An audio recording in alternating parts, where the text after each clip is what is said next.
Hello students and welcome to Shine Tutorials.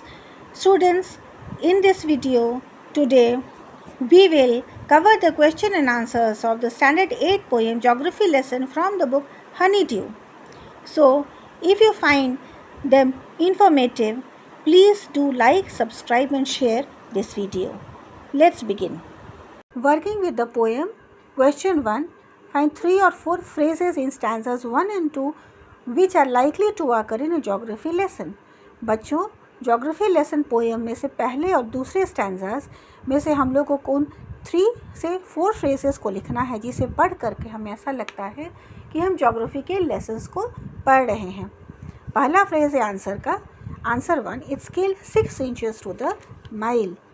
मतलब 6 inches से mile तक में जो भी सिटीज़ हैं वो पोएट को प्लेन से देखने पर साफ साफ नज़र आ रहा है. नंबर 2 वो फ्रेज़ है the country had cities where the rivers ran. जिस तरह से ज्योग्राफी के लेसन्स में हम रिवर्स के लोकेशन को देखते हैं उसी तरह से पोएम में सिटीज़ रिवर्स के आसपास डेवलप्ड हैं. थर्ड फ्रेज़ है the valleys were populated. Valleys में पॉपुलेशन ये भी ज्योग्राफी का पार्ट है जिसको पोएट हमें इस पोएम में मेंशन करते हैं. फोर्थ फ्रेज़ है that land and water attracted man. ये भी ज्योग्राफी में हम पढ़ते हैं कि लैंड एंड वाटर ह्यूमंस को अट्रैक्ट करते हैं. इस तरह से ये 4 फ्रेजेस है जो स्टैंजास में हमें बताए गए हैं. इसको पढ़कर हमें ऐसा लगता है कि हम ज्योग्राफी के लेसन्स को अटेंड कर रहे हैं. क्वेश्चन 2 है scene from the window of an aeroplane the city appears. Question में है कि एरोप्लेन में बैठकर जब हम नीचे देखते हैं तो सिटी हमें कैसा नज़र आता है. इस क्वेश्चन में 4 ऑप्शंस दिए गए हैं. नंबर 1 है as haphazard as on ground. Number 2 है as neat as a map. Number 3 option है एज डेवलप्ड एज नेसेसरी. इन 3 ऑप्शंस में से हमें एक को चुनना है.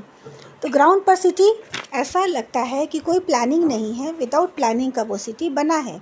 लेकिन जब पोएट प्लेन से नीचे ग्राउंड का व्यू लेते हैं तो उन्हें समझ आता है कि जो भी कंस्ट्रक्शन हुआ है वो लोगों की ज़रूरत के अकॉर्डिंग हुआ है. इसलिए यहाँ पर जो थर्ड स्टेटमेंट है वो करेक्ट आंसर है, क्योंकि एरोप्लेन की विंडो से नीचे देखने पर लगता है कि सिटी ह्यूमंस की ज़रूरत के हिसाब से ही बनी है. तो option 3 as developed as necessary is the correct option. Question 3, which of the following statements are examples of the logic of geography? कुछ स्टेटमेंट्स दिए गए हैं, उनमें से कौन है जो ज्योग्राफी के लॉजिक को एक्सप्लेन करते हैं. The statements are number 1, there are cities where there are rivers. जहाँ पर रिवर्स है वहीं पर सिटीज़ बसी हैं. Option 2, cities appear as they are not from 6 miles above the ground. मतलब ऊपर से देखने पर माइल्स का डिस्टेंस भी बहुत छोटा यानी 6 इंचेस जितना लगता है. Statement 3, it is easy to understand why valleys are populated. इतनी ऊंचाई से जब पोएट नीचे देखते हैं तो उन्हें समझ आता है कि वैलीज़ क्यों पॉपुलेटेड है. Next, it is difficult to understand why humans hate and kill one another. ये डिफ़िकल्ट है समझना कि ह्यूमंस एक दूसरे को क्यों हेट करते हैं, क्यों एक दूसरे की जान लेते हैं. Next, statement 5, earth is round and it has more sea than land. Earth गोल है और यहाँ ज़्यादा सी है एज़ कम्पेयर टू लैंड. तो इन स्टेटमेंट्स में से statements 1, 3 and 5 are the correct statements. तो आंसर 3 का ऑप्शंस 1, 3, 5 ये स्टेटमेंट्स करेक्ट हैं. Question 4, mention 2 things that are part 1 clear from the height, part 2 not clear from the height. तो question 4 के first part का आंसर है it is clear that the cities and valleys have developed near the rivers. From the height it is clear that the earth is round and that it has more sea than land areas. तो first part के answer में poet को एक height पर जा कर के ये समझ में आ जाता है कि सिटीज़ और वैलीज़ रिवर्स के पास बसते हैं और अर्थ गोल शेप का है जिसमें सीज ज़्यादा हैं लैंड एरियाज़ के कंपैरिजन में. Question 2, not clear from the Height.